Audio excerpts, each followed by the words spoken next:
Well, katulad ng mga nakaraang SONA, no? Sabi nga ng Malacanang, ang gagawin ng Pangulong Marcos ay maglilista na naman ng mga quote-unquote accomplishments.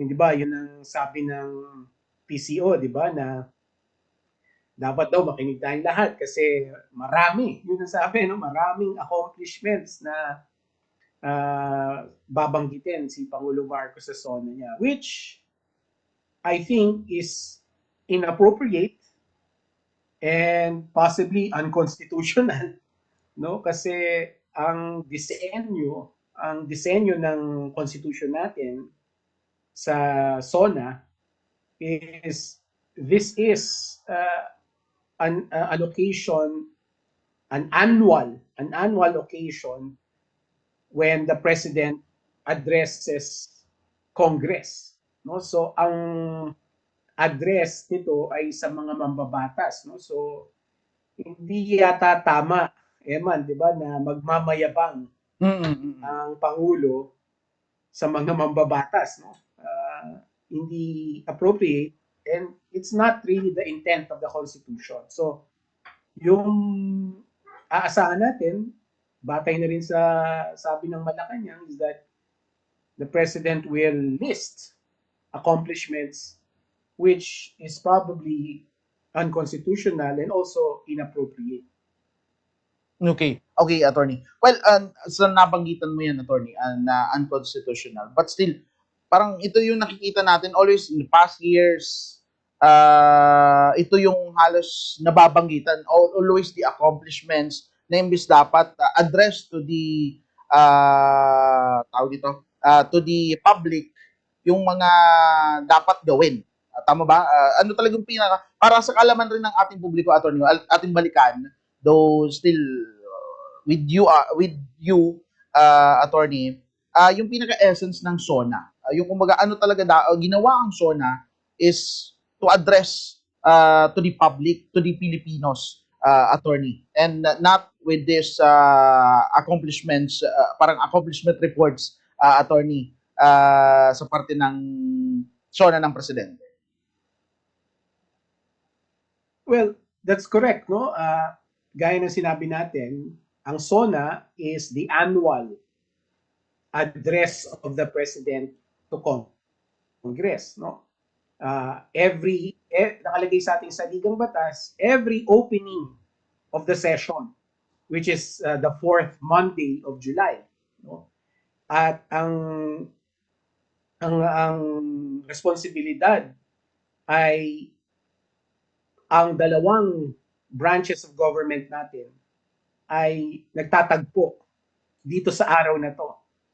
So, nagkikita ang executive branch at ang legislative branch para pag-usapan or para magkaalaman kung ano nga ba ang mga nangyayari sa bayan natin, which includes yung mga nagawa na ng administrasyon at kung ano pa yung mga dapat gawin, no? And yun ang dapat nilalaman ng SONA. Mula sa Pangulo, sinasabi niya sa mga mambabatas, ito ang dapat nating gawin. Ito ang nangyayari sa bayan natin. Ito yung mga problema, ito yung mga issues. And therefore, ito yung mga kailangan nating gawin. Ito yung mga batas na dapat mapasa. Ito yung mga batas na dapat maamyendahan, no? Para tugunan yung mga problema at issues na hinaharap ng bayan natin. So that is the design of the SONA, the State of the Nation Address. Hindi kaya sinasabi natin, Eman, yes po, hindi ito yung pagkakataon na haharap ang Pangulo, manonood tayong lahat, at lilista niya yung mga nagawa na niya. That's not the design of the SONA. Okay, attorney. And dito, attorney, di ba, kapansin-pansin naman dito, every SONA, yung palakpakan, pero halos ang palakpakan niya is more on dun pag naibo-brought upon yung sa accomplishment. Is it, kumbaga, imbes na yung mga mandate of the president ito, yung nasabi ninyo, attorney, na ito dapat gawin natin. Ito yung palakpakan. Ito yung dapat kumbaga makakuha nung ito napansin ng presidente, ito kumbaga gustong gawin ng presidente, which is dapat yun yung dapat palakpakan ng ating mga mambabatas, attorney. So, ano yung parang ano lang yun, yung view natin dito, attorney, sa parting ito? Tama ka 100%, Bobo Eman, ano? Yun dapat ang sineselebrate natin, no? Mm. Kung meron man tayong dapat palakpakan or i-celebrate sa SONA is precisely those things, no? Yung mga call to action, yung call to action ng Pangulo, no, na ito na ang nangyari sa bansa natin. Ito na ang mga nagawa ko, itong kulang pa at itong dapat gawin natin. Yun ang dapat pinapalakpakan ng mga mambabatas. Yun ang dapat pinapalakpakan natin, yung mga call to action. Kasi yun naman talaga ang pakay ng SONA eh. Yes. Para makita natin tayong mga nasa publiko na ito na ang gagawin ng Malacanang at ng Kongreso, no, as a partner, no, bilang isang magkasama sa gobyerno, no. So I completely agree dun sa sinasabi mo na ang dapat binibigyan natin ng pansin sa SONA ay yung mga mandato, yung mga call to action, yung mga planong gawin. Hindi yung mga accomplishments, no? Kasi pwede naman gawin yun sa press con eh. Yeah, okay, attorney.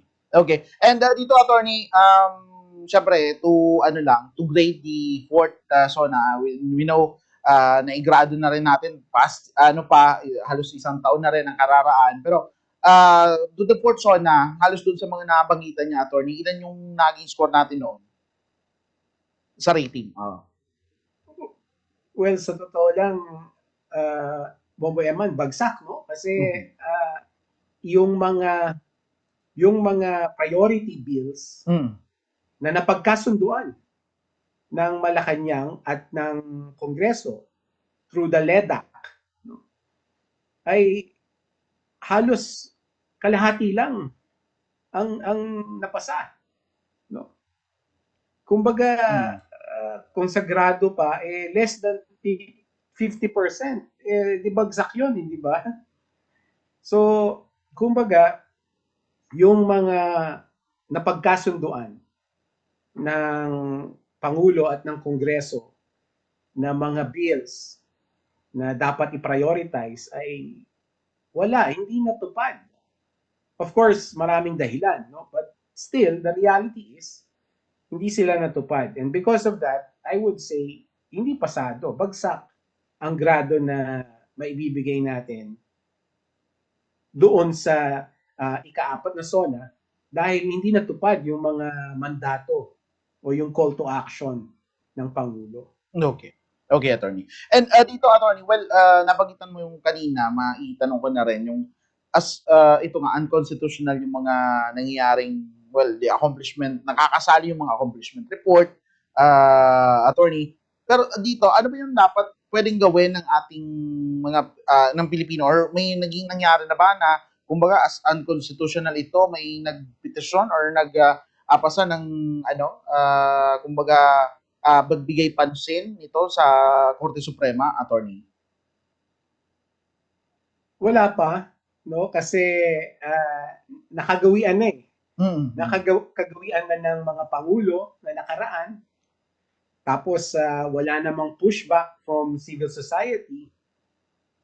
So parang natanggap na kada SONA, kada taon, ito na yung panahon na magyayabang ang Pangulo, no? Whoever the president is, no? So for the past 30 years or so, since the 1987 Constitution, every year, ang SONA ay nagiging pagkakataon ng Pangulo na magyabang, magtaas ng bangko. Diba? Magpapogi, sabi nga ni Pangulong Marcos. So kung gusto natin baguhin ito at bumalik tayo dun sa original intent ng ating saligang batas, then we have to call it out. Like what we're doing now. No, na hindi ganito yung SONA. Yes. Kasi malinaw na malinaw sa ating konstitusyon. The President shall address Congress on the first day of the session, right? Which falls on the fourth Sunday of July. So when the President addresses the Congress, hindi tama yung puro yabang lang, no? Ang gusto natin marinig, dapat ito'y mahatid natin sa Pangulo, na ang gusto natin marinig ay yung mga gagawin nila. Kasama niya yung mga mambabatas. Ano yung mga batas na ipapasa ninyo para matugunan ang problema natin, yung mga concerns natin. Yun. Okay, attorney. And it's a good thing rin, attorney, na ating nabigyan to ng pansin. Kasi actually, kahit nga ako, attorney, ang ano ko talaga is always may, yung ako, parang accomplishment report yung ginagawa. Hindi yung mismong tawag nito, yung mga mandates na ito gusto kong gawin, ito gusto kong maipatupad natin within this span, at least yung kumbaga may deadline na kumbaga makita ng mga Pilipino na may ginagawa ang gobyerno. May plano ang gobyerno. Diba, attorney? So, dito, attorney, kasi sa parte po ng nitong, well, ito nababangitan natin, unconstitutional, yung mga nagiging approach ng ating mga, well, kahit former presidents. Pero dito, attorney, kasi napapansin ko rin to sa down to the local, local executives, di ba? Halos parang gano'n na yung approach. Parang pag financial, lot ng inalabas, gano'n. Pero, dito, attorney, kumbaga, may mga may past administration tayo na napansin or kumbaga na-observe din na kumbaga kahit pa paano hindi ganito ka medyo not the term na malala, pero ito yung parang medyo mas malala pa yung accomplishment reports kumpara doon sa mga gusto talagang or gustong gawin or pagawa or ganito ang dapat gawin nila ng administrasyon and with the help of legislative bodies, attorney. Alam mo, ang ganda ng tanong mo, Bombo Eman, sa aking pagsasaliksik, sa tingin ko nagsimula yung kamalian ng SONA, palagay ko right after President Ramos. Okay. Kasi nung panahon ni President Cory Aquino and panahon ni President Ramos, nakikita pa natin na bawat SONA ay naglalatag ng plan of action. Yung silang dalawa. No? Ito na yung Philippines 2000. Yan na yung, hindi ka pa siguro buhay noon. Baka yes, bata ka pa noon. Yes, attorney. Pero nung mga yon, yung mga unang taon ng after the EDSA revolution, doon nakikita pa natin na yung SONA is still yung kung ano yung disenyo ng ating saligang batas. Pero nung pumasok na si Pangulong Estrada, ito na yung simula, ito na yung binigkas niya yung walang kaibigan, walang kamag-anak, yun na, nagsimula na.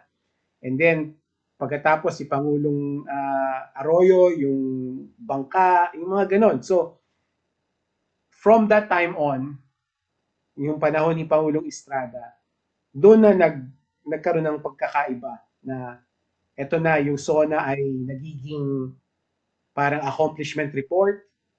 And of course, ginaya na ng mga local executives natin, na ganun din ang gagawin nila kada simula ng taon. And in a way, parang natanggap na ng civil society na gano'n na nga ang SONA. So, sa tingin ko, nagsimula yung kamalian sa pagtingin sa SONA nung panahon ni Pangulong Estrada at hanggang ngayon, gano'n ang nangyayari. Kahit si Pangulong Estrada, si Pangulong Duterte, gano'n ang ginawa. Si Pangulong Aquino, Noynoy, gano'n ang ginawa. At gano'n pa rin ang ginagawa ngayon ni Pangulong Marcos. So hanggat hindi tayo nagpo-push back, Sa palagay ko, patuloy na ganito pa rin ang mangyayari, kamalian pa rin ang mangyayari. Okay. Okay, attorney. Well, dito attorney kasi halos sa mga naging presidente natin is kumbaga halos nakita nila yung mga magulang nila, lalo na with the former President Ferdinand Marcos Sr. and also with former President Cory Aquino na well nasabi nyo nga na ang mga SONA pa nila itong SONA sir since then, di ba? Tama ang mga presidente pa since then. Okay. Oh yes, simula pa Opo, noong opo. 1935, Constitution natin. So yun, di pa ako buhay noon, no? Oh. Pero noon pa, nagsisimula na. Okay. And so dito, attorney, well, yung katanungan natin is, kumbaga, parang hindi nila na-inculcate ito. Kumbaga, na isa, kumbaga, pwede nilang ma-implement nung kanilang mga panahon, and lalo na with the administration of Marcos, na, well, ito yung ginagawa nung kanilang mga magulang na, kumbaga, mismo to address the legislative body or the, tawag nito, yung mismong mga representatives and the senators, Attorney Michael. That's true, no? Pero siguro kailangan din naman natin sabihin, Emma, na Opo. mahirap kasi rin balansihin, no? Syempre kasi it's also tempting for the president na gusto rin naman niyang i-broadcast yung mga accomplishments niya, di ba? So kailangan talaga balansihin na meron ka rin sigurong dapat sabihin yung mga nagawa mo na, but always in the context of the current situation ng bansa natin. No? Kasi kung kumbaga kung ibinabahagi mo kung ano yung current situation ng bansa natin, inevitably meron ka rin babanggitin tungkol sa mga nagawa na ng gobyerno, di ba? Ang nangyayari kasi kapag doon ka lang nagfo-focus doon sa mga nagawa, naghihintay ka lang ng palakpak ng mga supporters mo sa Kongreso. Yun ang mali. So, hindi naman natin siguro maaaring sabihin na dapat wala ng pagbanggit dun sa mga quote-unquote accomplishments, no? Kasi mahirap naman yon, no? Tao lang naman ang mga pangulo. Yes. Kumbaga, meron din silang mga urges na gusto rin naman of course nilang sabihin kung ano yung mga nagawa nila. Ang kailangan lang pushback natin is dapat within the context of reporting ano na yung nangyayari sa bansa natin. What is the current state of the nation? No? Ano yung, which includes, ano yung mga gaps pa? Ano pa yung mga concerns? Ano pa yung mga issues? No? Meron ng mga natugunan, pero meron pa rin na dapat tugunan. At yun ang dapat hindi mawala. And that is where the call to action will come in. Okay. Okay, attorney. And siguro, attorney, punta rin tayo dito sa parte ng magiging SONA din. Medyo, kumbaga, back to the, tayo muna, konting background dito sa SONA. Well, dito, attorney, sa parte nung, with the President Ferdinand Marcos Jr., ito yung pinaka-tumatak ngayon kasi halos mga naunang mga SONA, yung tumatak dito is di mahiya naman kayo remarks of President Ferdinand Marcos Jr. Do we say, dito, attorney, ito sa parting, sa constitutional and unconstitutional, ito pasok sa, sir, kumbaga dapat mga ganito rin yung naririnig ng publiko, attorney. Absolutely, yes. Kasi malaking concern ng corruption eh. 'Di ba? Pero ang gusto natin marinig is ano yung gagawin? Anong gagawin ng Pangulo at ng Kongreso? So, kung sa parte ng Pangulo, dapat meron siyang babanggitin na gagawin ng executive branch. No? So, for instance, yung paghuli kay Zaldico. Right? Kasi trabaho yun ng trabaho yun ng executive branch, ng kapulisan. So, kailangan meron siyang sabihin na ano yung mga gagawin nila para mahuli si Zaldico. 'Di ba? Kasi meron na yung arrest warrant na issue ng Sandigan Bayan. Now, on the part of Congress, ano yung mga batas na dapat nilang ipasa Hmm. para matugunan yung mga problema natin sa corruption? What are the legislative reforms or institutional reforms na ipapasa nila? For instance, na priority bill na to, yung anti-dynasty law. Hindi ba sabi na Pangulo, priority yan? Kailan nila ipapasa yan? What about the Freedom of Information Act? Na priority rin. So, kumbaga, yung issue ng corruption, yung mahiya naman kayo, dapat kasama yan sa SONA. Pero ang hinihintay natin, o yung gusto natin marinig, kay Pangulong Marcos is one, yung gagawin ng executive branch, specifically yung paghuli kay Zaldico, and two, dun sa side ng Kongreso, yung mga pagpasa ng mga priority bills that will implement institutional reforms to address corruption in our government. Yun. Yeah, alright. Okay, Attorney Michael. Well, maliban dyan, Attorney, ano yung mga parang inaasahan rin natin ng mga mismong, kumbaga, masasabi ng ating presidente, kumbaga, after the SONA o the fourth SONA na pwedeng, kumbaga, ito ang follow-up natin, Attorney, na posibleng, well, dapat mabanggit. Kumbaga, dapat talaga, kumbaga, hindi dapat pwedeng wala. Kasi kung wala ito, pwedeng minus points rin to, Attorney. Saka, sa magiging ikalimang SONA ng presidente. Alam mo, syempre, ang top of mind ng mga Pilipino ngayon, mga kababayan natin, syempre, trabaho, pagkain, cost of living. So, mga economic measures. Yan ang gusto natin marinig from the president, no? Ano yung mga economic measures na dapat ma-implement in the next year, which includes probably yung mga batas na kailangan ipasa to support those economic measures. Kasi, for instance, yung wage increase, right? Yung wage increase na malaking maitutulong sa mga kababayan natin to meet the cost of living crisis, no? So, yan ang hindi dapat mawala sa SONA, yung mga measures, economic measures that will address yung mga cost of living issues ng ating mga kababayan. Eh syempre, ang isa pang hindi dapat mawala is yung mga national security concerns natin, particularly dun sa West Philippine Sea, no? Kasi recently, meron na namang mga pag-atake sa mga sailors natin. No? So, ano na naman yung mga hakbang na gagawin ng gobyerno natin, particularly dun sa AFP modernization program. No? Kasi yan, patuloy yan eh. Kailangan na kailangan yan. No? So, kailangan natin marinig. Ano yung mga measures na gagawin ng Malacanang, and of course, anong papel, anong responsibilidad ng Kongreso para masiguro yung modernization ng AFP. So, those two, economic measures and national security measures, ang sa palagay ko, maririnig natin, no? Kasi hindi ito pwedeng mawala sa SONA. Okay.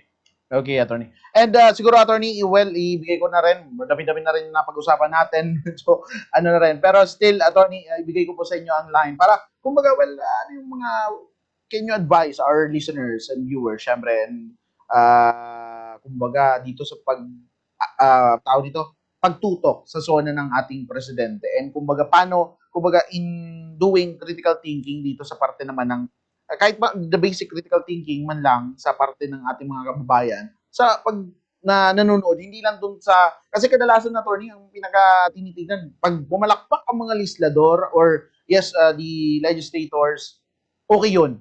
Okay yun. May nagawa ang presidente or may gagawin ang presidente, Attorney. So, ano yung kumbaga parang titignan rin ng ating publiko pag sa mga ganitong lalo na national event rin coming from the Office of the President, Atty. Well, una-una, Bomboyman, salamat no, sa pagkakataon na napag-uusapan natin isang mahalagang issue sa ating lipunan, no, itong SONA. Now, para sa mga kababayan natin, simple actually, simple yung pwede nating ipaalala sa kanila, no, to look at the SONA with critical eyes is ang kailangan natin talaga marinig pagdating sa SONA ay mga konkretong batas o mga konkretong hakbang, no? Hindi of course marami tayong maririnig na palabok, yung mga maaanghang na salita, mga patriotic bravado, ganyan talaga, hindi na natin maiwasan yan.